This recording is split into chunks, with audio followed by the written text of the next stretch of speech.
This is my cat Simba, and today is his birthday actually. He was 6 weeks old when we adopted him 10 years ago, and now he's 10 because in 6 weeks or so it'll be May 13th. So they estimated he was born around the end of March, which today is March 27th, and I think back when we got him, that was exactly 6 weeks or so from then, so that's what his birthday is. Or what we made for him. But as you can see from his backside, Sim's kind of been through a lot this past month. This hasn't really been the ideal time for him, and I really wish he didn't have to stay in a cage for his 10th birthday, but unfortunately he has to because he has to recover. So, about a month ago, my mom found a lump on his leg when she was feeding him, and she was petting him from behind. It was kind of tucked under his leg, as you saw from the stitches. Then he had we were concerned that he had almost a urinary obstruction because he started acting weird afterwards. We made an appointment for him originally to check out the lump, but it was later on the following week.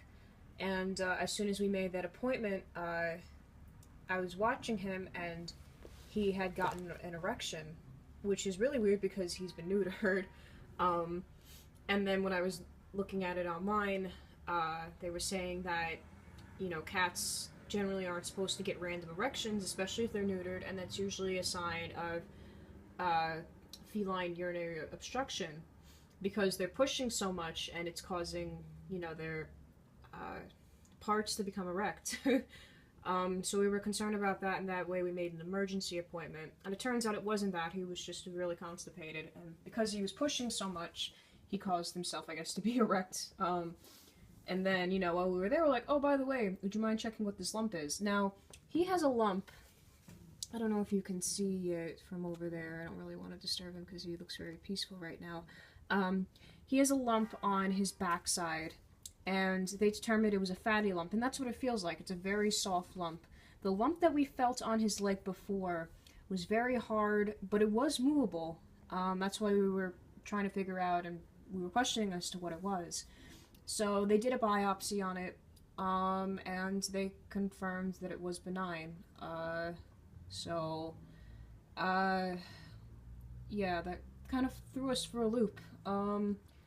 And we went to two surgeons. The first surgeon we went to recommended that he get a CT scan to check the state of, or the stage of what this tumor was, and then go into the surgery, but the cost was way too great. It was ridiculous. I mean, that's what they were recommending, because we actually have a dog too, and our dog has a heart condition, and they were recommending for us to get pet insurance, but because it's, already a pre-existing issue, it would probably be hard for us to get money for that. But anyway, we ended up going to the Forest Hills Cat Hospital, who are lovely, lovely, lovely people, and that's where he ended up actually having the surgery. What was great about it was, we said that our dog has heart problems.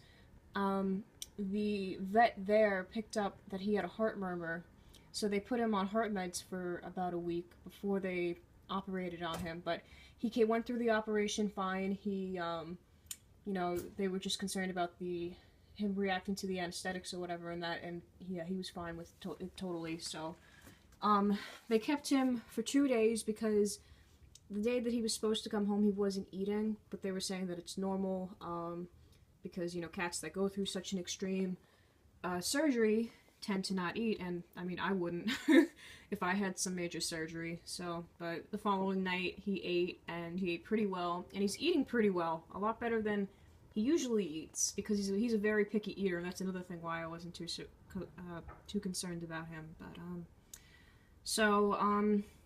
they have him confined within a cage, rather we have him confined within a cage because, he's a very active cat. He loves to jump around, watch the birds, and do whatever. He's a very active cat, and we don't want him pulling at the stitches getting a hernia and whatnot. You know, he's been here for about a week. And today, out of all days on his birthday, we got the pathology results, and it was a sarcoma. I don't think it's the worst sarcoma, because what scared me the most when I was researching the cancers was that, you know, they were suggesting that it might be a fibrosarcoma. And I don't remember what the name of the sarcoma was, but it was not a fibrosarcoma, but it was a sarcoma. So it is cancer, and that's concerning.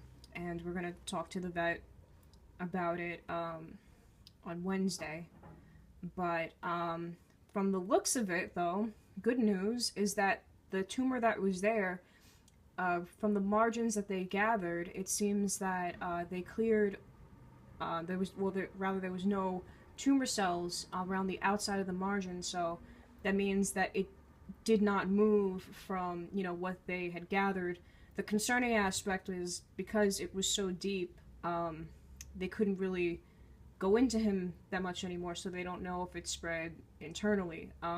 But he seems fine. He's, you know, doing his daily activities, which is sleeping and eating. And, I mean, he's not jumping, but, you know, he's restricted right now, but... Oh, he's relaxing, but he is, I think he is kind of awake, but he's trying to relax. If I can show you guys the stitching. Hey, baby, how are ya? So, he's purring. He's good. I wish my camera would focus. So, the stitching starts here, and it kind of goes to his leg. The tumor was right about there. And then afterwards he got a rash, but it's because he's been rubbing up against the cage. I think he just, you know, he wants to get out, he wants affection. That's all he's really been wanting these past couple of days. Which is rare because he's such an old grouch. But, you know, he doesn't know what's going on, so. My baby.